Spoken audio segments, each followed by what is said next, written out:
guys, I hope you're all right.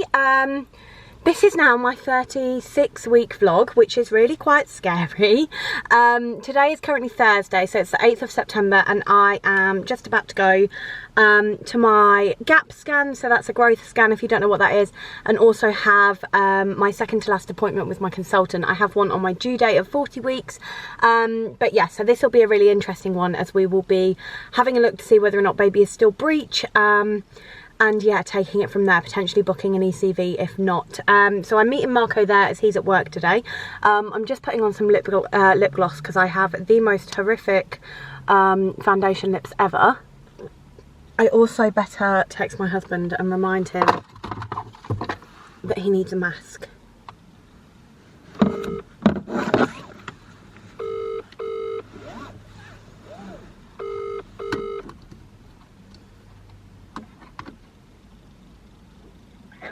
Hello, don't forget you need a mask.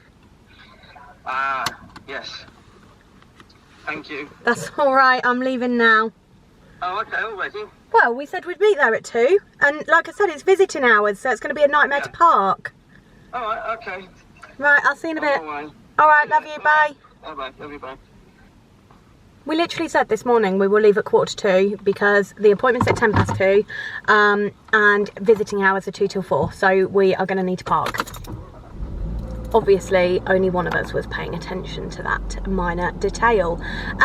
Anyway, so like I say, Core, why is the heating on in my car? Who's the crazy person that's been in here? It wasn't me. Confirm. Shut down. Wonderful. Right, okay, let's go. So yeah, so I have no idea how today's appointment is going to go, but like I say, today's appointment we will find out if baby is still breech. And if baby is still breech, then we will take it from there. I have kind of come to terms with the idea of having a different kind of birth. I was initially, I think, I mean, I have this conversation in near enough every single vlog, but I feel as though as much as I was open to the fact I might need another kind of birth if labour wasn't progressing, I don't think I was necessarily as open to the concept of a planned delivery in any way, whether that be through a cesarean or whether or not that be through an induction. I just haven't really felt completely open to that. Whereas I feel like we've done a lot of research, a lot of preparation, a lot of discussing the potential outcomes here. You know, I know that to some people this is probably an awful lot of conversation regarding a baby that may or may not still be breech, and it's still, you know, they still had plenty of time to turn. But like I've said before, I'm someone who needs to plan, and I need to be fully okay with things and on board with things before I go ahead and make any kind of decision. So I feel like it's been really important to us to really have a look into different avenues of birth. I think it's all well and good having a birth plan, or birth preferences as I prefer them to be called. Wow, it's busy. Yeah, or birth preferences as I prefer for them to be called. However, like I say, it's all well and good having them, but things don't go to plan. We know things don't go to plan, and so for me, I want a plan for each potential outcome, which is basically what we've done now. So I am well versed with the risks of each and all the rest of it, and I'm well prepared for any kind of outcome today, really. No matter what the consultant says, I feel like I know what my response is going to be. I know what questions I'm going to ask, and I'm going to take it from there. But we will see. So my appointment is in 20 minutes, and so we will soon find out everything. And yeah, it's just come around really quick. Like, I cannot believe that I'm full term in a week, and that, you know, I mean, we may or may not make it to 40 weeks. I suspect that we will, but it's just crazy. It has gone so fast, and I'm really quite shocked at how fast it has gone. And one of Marco's friends the other day, him and his partner had a baby, and I remember them telling us that they were pregnant on the same day that we found out we were pregnant. And so the fact that they've now had their baby I found that quite, oh my God, I'm having a baby and I'm actually going to have a baby really soon. And Bake Off starts on Tuesday. It will have started by the time this vlog goes live, and I'm just, you know, I can't believe that by the end of Bake Off I am going to have a teeny tiny little bambino in my arms. It's just crazy. So my hospital bag still haven't done. I've done a lot of it, to be fair. There's a lot of, oh my God, I'm squished between two lorries. Ah, get me out of here, get me out of here. I don't like lorries. Ah! Okay, we're free. That was a bit dramatic. I just don't like being in between two lorries. It's like my worst fear driving. So yeah, so that isn't completely done. I have ordered a lot of things. I've got near enough everything that I need. I've got to do a little bit more washing for the baby because there's some things that are going in the hospital bag that I haven't yet washed.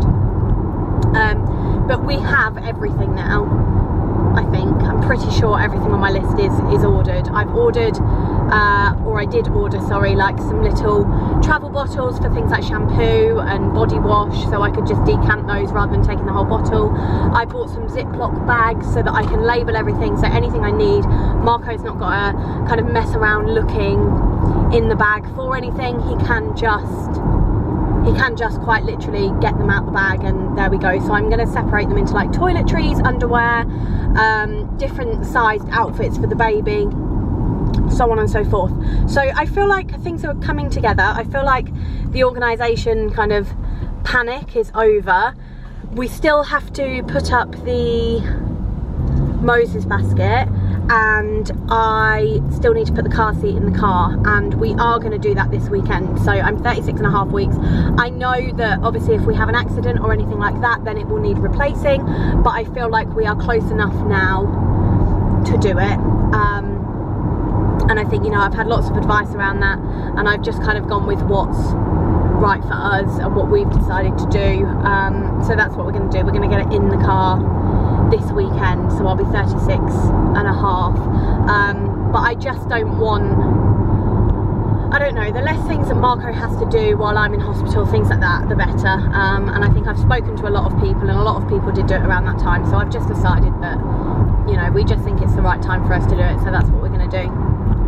But it's all very exciting, and I can't believe how quickly it's coming around. So fingers crossed, everything at this scan goes well. Why has this car just slowed right down? What are you doing, you absolute lunatic?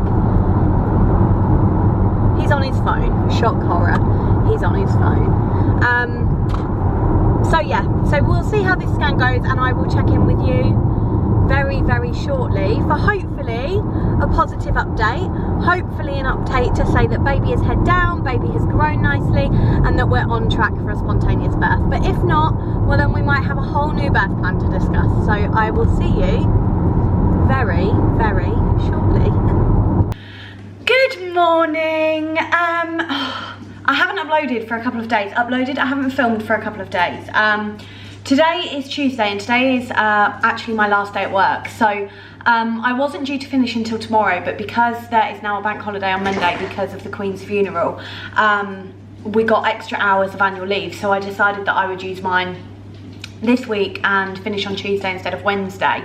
So I can't wait, but I'm actually going into the office today for the first time since I started this job, and I started this job 2.5 years ago. I have never ever been into the office, but I'm interviewing today for the person who is going to be taking over from me. Very lastminute.com, I know, but that is my sector for you. So yeah, and then that's it, I'm done. I've got a midwife appointment in the morning.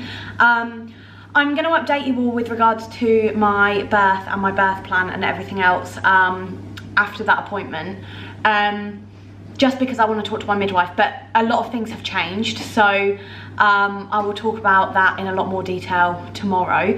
But today I am literally at the office near enough all day, and then I am at my acronatal yoga tonight, so I won't be recording again until tomorrow because I'm so full on. But yeah, it's really exciting. I can't believe that I'm actually finishing work today. Like, that is so bizarre to me. I cannot believe that I have been quite literally willing this day on for years and years and years, and it is finally here. It just feels so surreal, and I think I'm you know, I'm in a good place with work at the minute in the sense that I have a job that I have been in for quite some time. I think when you're going through IVF, you don't really realise how much it does hold you back in terms of your career. And I think I've always been quite fortunate to be in good jobs. But my last job, although I absolutely loved it, like I really did love that job and still to this day I miss it, I was working within the emergency services at the time. And I think I did that job for the best part of 3 years, and I always felt like I was on hold, like I couldn't move departments or I couldn't move sideways, upways, anyway within that job, or even leave and go somewhere else, because I felt like it wasn't fair on a new employer for me to be like, actually at the moment I am going through IVF and therefore I am going to need this amount of time off within the first 6 months of joining. I kind of just ended up staying, and I think, you know, I did insane shift work at the time where I would start the week by starting work at like 6 o'clock in the morning, and by the end of the week I wouldn't be finishing work until 6 o'clock in the morning. And I really think that did hinder our IVF success, and I think as much as the wage was good and it really helped us fund that, I don't think it contributed positively to my treatment at all. So when our second cycle failed and we went into lockdown, I made the decision that was the time for me to leave. That was the time for me to find a slower job that didn't require as much time or as much energy and wasn't as stressful, wasn't as full on, didn't have the shift work. And that's exactly what I did. And I moved into a job that was meant to be office based, but because of lockdown ended up being from home. So I have literally spent the last 2.5 years working from home 9 to 5, and I have felt so much less stressed, and it helped in terms of the IVF, in terms of flexibility and all the rest of it. But I did have to wait until I was over a year into the job before we started IVF for the maternity pay and their enhanced maternity policy and all the rest of it. So it definitely does hinder you, but we're here, and I cannot believe that finally, obviously it worked, but I feel like this is the last big milestone. I think for me it was always, right, get to finishing work and then we can focus on the actual having of the baby. And so the fact that we have reached my final day at work, I feel like that's it now. Like that, once today is over, that's it.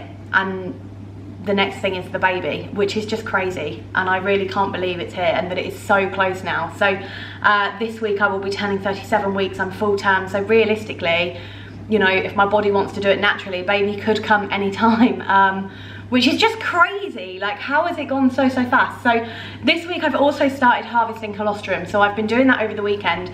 I'm actually really impressed at how much I've got. So we have just short of 4 millilitres at the moment in the freezer, which I'm really proud of myself for. And I think, you know, not everybody gets it, not everybody can do it, and that's absolutely fine. Like, it doesn't hinder, or apparently not being able to express colostrum doesn't mean that you're not going to be able to breastfeed or anything like that, and being able to express colostrum doesn't mean that you're going to be able to breastfeed. But I really wanted to do that, and I have done it, so I'm really happy about that. So now every night I'll have a shower, and I'll have a nice warm shower and do that, so that's been great. So I feel like all in all it's been a good weekend, but I didn't vlog because I knew that obviously my last update was about to go to my growth scan, and like I say, things have changed since then, and I felt like I really needed to sit down and talk to you about it. But I feel like I needed to get my head around everything first, and we needed to talk about it first. And like I say, I want to talk to my midwife tomorrow about it. So I'm gonna have to go because I really need to get ready for work. But I will catch up with you properly tomorrow after my midwife appointment, and hopefully I'll be able to kind of update you, and I'll completely know where I stand and exactly what's going on, and I'll be able to talk to you about it in a bit more detail. But my plan for tomorrow is to, I mean, in my head it's to just rest and just enjoy my first day off, but actually I think I'm going to deep clean my bathroom because I've been meaning to do that for a little while. So I'm going to do it, but I'm getting on top of the housework. I'm relaxing. But for now, I need to go find my office. I don't even know where to park, so I'm gonna go and get dressed.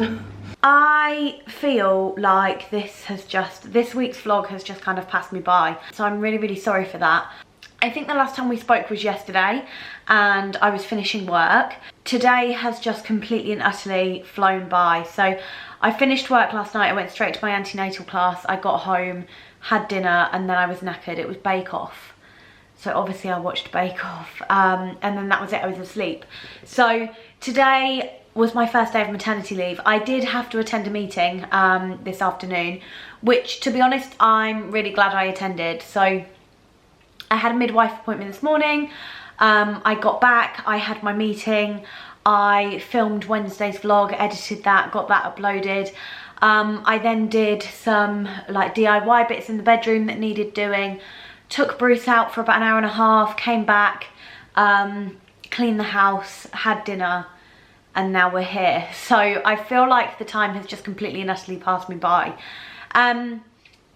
I am glad I attended my meeting at work today. I think I kind of got some feedback that I'd been waiting for. My boss has been off she was off for quite a while and then came back for a week and then has been off again.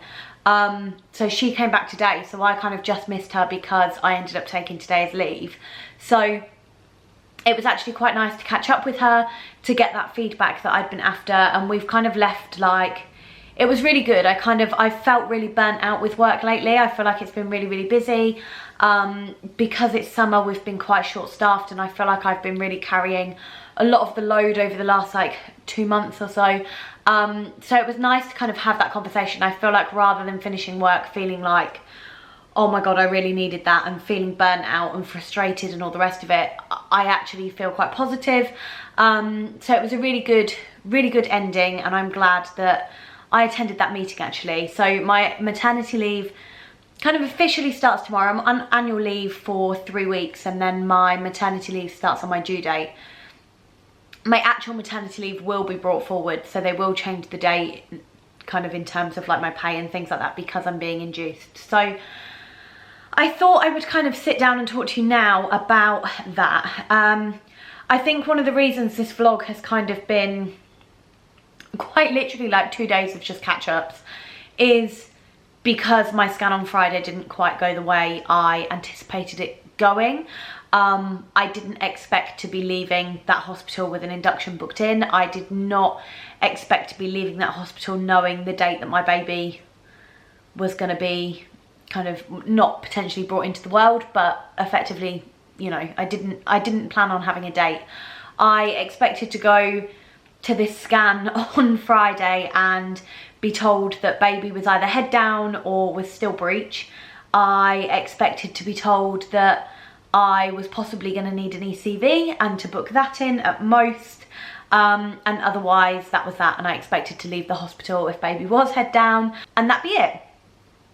But that wasn't the case. So when we went into the scan on Friday, we were told that baby is now head down, which is great news. My handstands in the pool and everything else have clearly worked. But like I say, we were then told that baby is quite small. So baby is currently measuring at around the 4'9" mark. Obviously these scans are not necessarily always accurate. You know, the midwife doesn't measure my bump. I go straight and have these scans, and they kind of have a look at different, obviously it's impossible to weigh a baby when it's inside you, but they have a look at like your fluid, they have a look at your placenta, they have a look at the different measurements around the baby and kind of estimate. Now, unfortunately, at our last scan, baby was actually plotted wrong on the graph. So it looked as though baby was well within the centile. Well, I say well within. They were still smaller, but they were the smallest point within the centile, when actually they weren't. So we've had a relatively steady growth, but it has dropped slightly this time. But either way, both times baby has been quite small. So we were discussing this with the consultant. I was a bit like, okay, well, there's been a steady growth, so that's a good thing. My sonographer was quite happy with that. But like I say, they are small.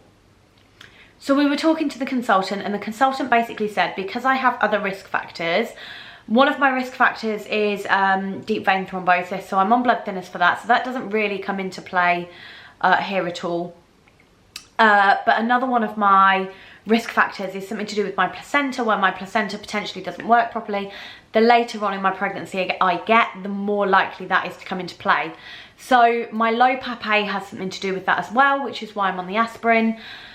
So it's managed, and at the moment everything is doing okay and everything seems to be working properly, but on the basis that kind of after the 40 weeks the chances are, the risk increases, my consultant would like me induced beforehand. And now I said quite a few times, quite openly, and I went over this in my Q&A on Wednesday, so I'm sorry if you've already watched that and kind of I've already explained this, but I always said I would refuse an induction if the only reason was IVF. Now, where I live, it is not standard for my trust to induce you at 40 weeks if you've had IVF, which I know is quite a common practice for a lot of trusts around the country, but it isn't standard where I live. And on that basis, I always said that there can't be that much of a medical need for it. I completely understand, obviously, if there's higher risks, there's other risk factors involved, which is one of the reasons they suggest it. But for us, that wasn't the case. So if they'd have said to me, we want to induce you just because it's an IVF baby, personally, based on the research that I'd done and based on my pregnancy and mine and Marco's joint decision, we decided that that would be a no. However, because baby is small,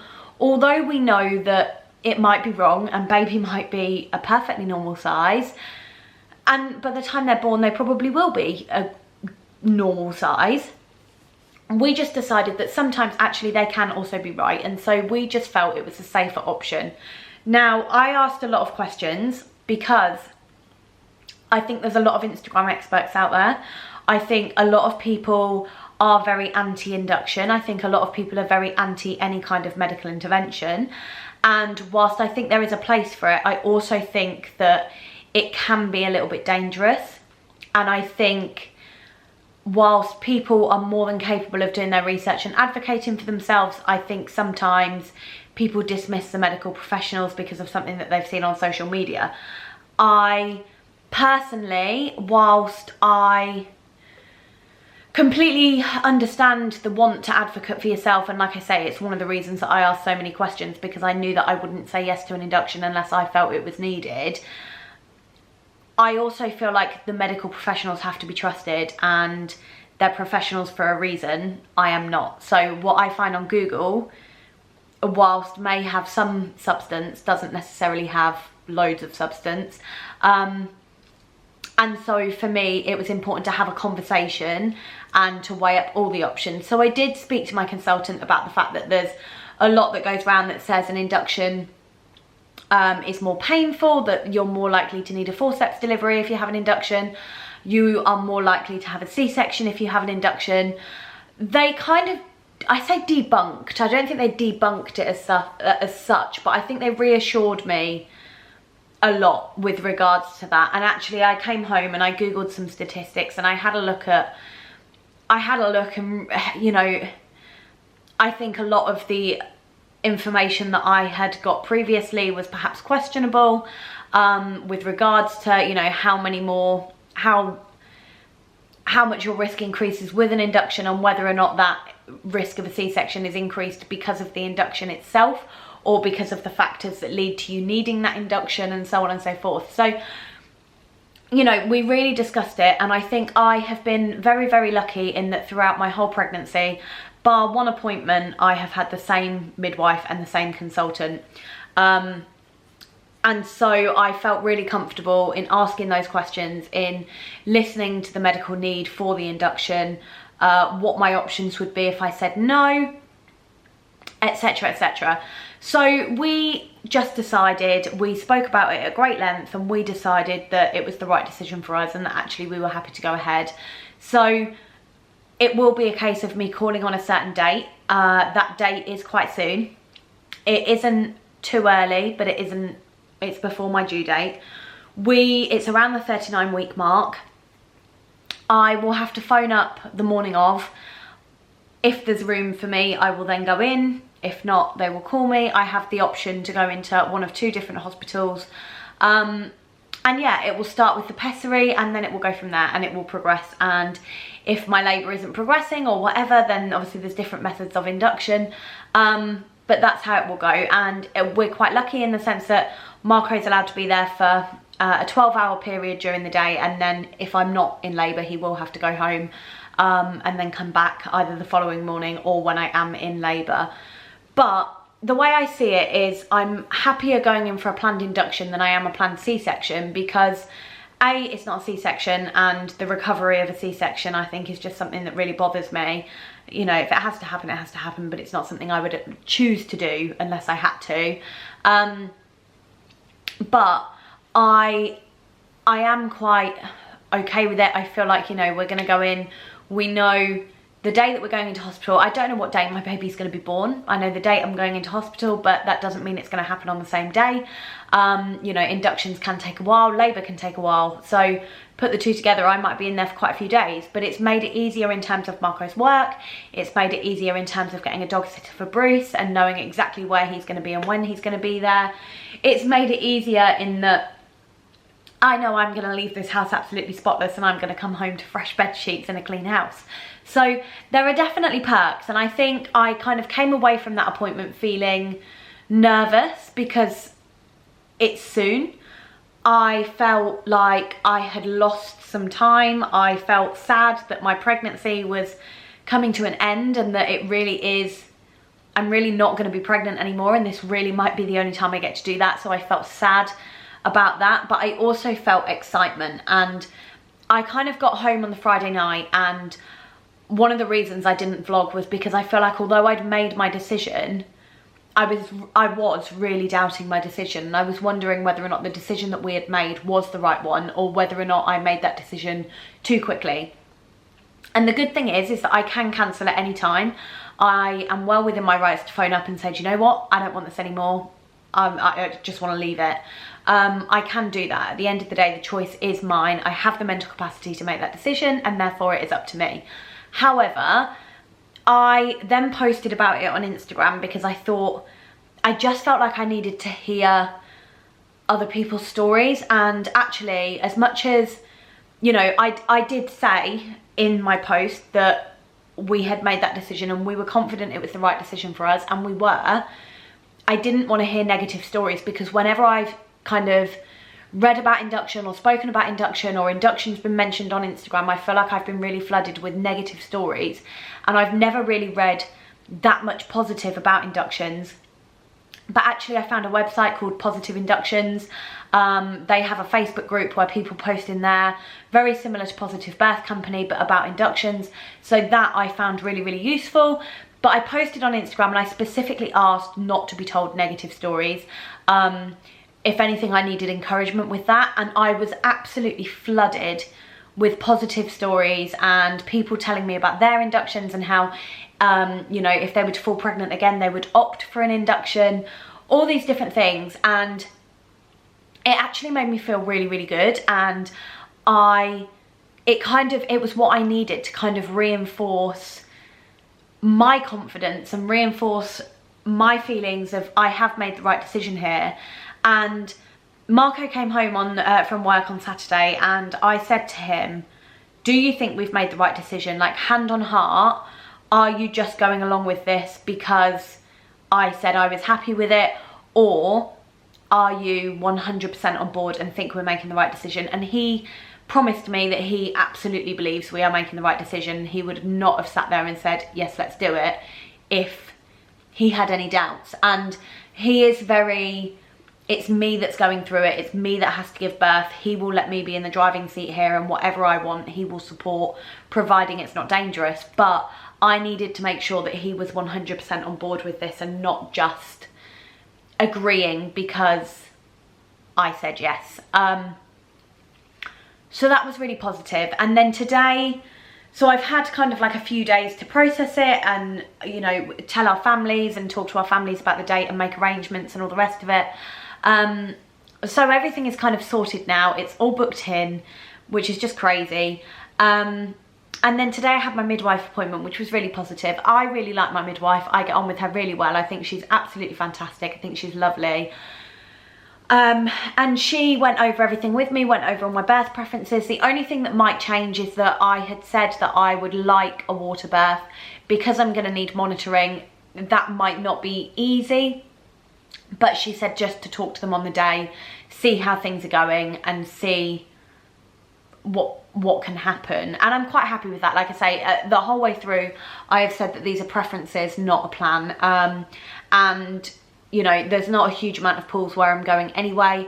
And so I think I was always very, very aware of the fact that a pool was a luxury rather than something that, you know, I could quite easily have if I wanted.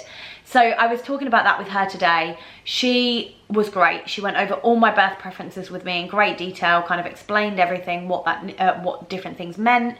I'd obviously done my own research. I had submitted all of my birth preferences to the online portal that she had access to. So we went over all of that. I also had my iron levels checked again. I am anemic. I have developed anemia in my pregnancy, so they were meant to get rechecked at 34 weeks, but I had a different midwife and they didn't get checked, so they got done again today. I was weighed, baby was checked, heartbeat was checked, all the rest of it, and it was a really positive appointment, and I left feeling really good about my decision. I left feeling really excited actually, and I can't believe how soon it is. So my plan really is to kind of spend the next 7 days, the next 7 days or so, just kind of getting my ducks in a row and just making sure that everything I want doing is done. I am going to get my hair done tomorrow. I am taking some time for me. I do still have some work to do in terms of like salon work, but that's it now. And so I think I want to spend the next week kind of getting the house in order, and then I have time just to relax and just take some time for me before the baby comes. So I have been doing things like harvesting my colostrum, which is just incredible. Like that I've found really exciting. I've really enjoyed doing that. I have currently got 4 ml in the freezer, which is just, my midwife was so impressed. So I was really happy about that. I've started drinking the raspberry leaf tea. I have started doing things like the perineum massage. I am using my birthing ball all the time. I feel like I'm really trying to get myself ready for labour now, or as ready as you can be, and it's just exciting. But I can't believe that tomorrow I'm full term, and that really that's it. And yeah, it's all kind of systems go. I still have a load of baby washing to do. I did buy some tiny baby things on Vinted just in case. I feel like because we were told baby is so small, I think we're expecting baby to be around, you know, at max I think £6 is the expectation at the moment. Hopefully there'll be more. I mean, I don't really mind as long as they're healthy, but hopefully we won't need the tiny baby things. But I thought for a few pounds on Vinted, you can't really go wrong. I had a video planned in a couple of weeks about how I was feeling about the induction, how I was feeling about labour, but I feel like this has kind of covered all of that. So I don't know, maybe I'll still do that video. But if there's any kind of other video that you would like to see instead of that, then do please let me know. But yeah, I think I probably will end this vlog here, and this vlog will just kind of be the change of plan. So yeah, I'm sorry it wasn't a proper vlog, but next week obviously I've finished work now, so things are a lot more full on. But thank you for watching anyway. If you haven't already, do make sure that you have subscribed to my channel, that you're following me on Instagram at amber.itso, and I will see you on Wednesday for another video, and next Sunday for my 37-week vlog. Crazy. It's going so quick, it's mad.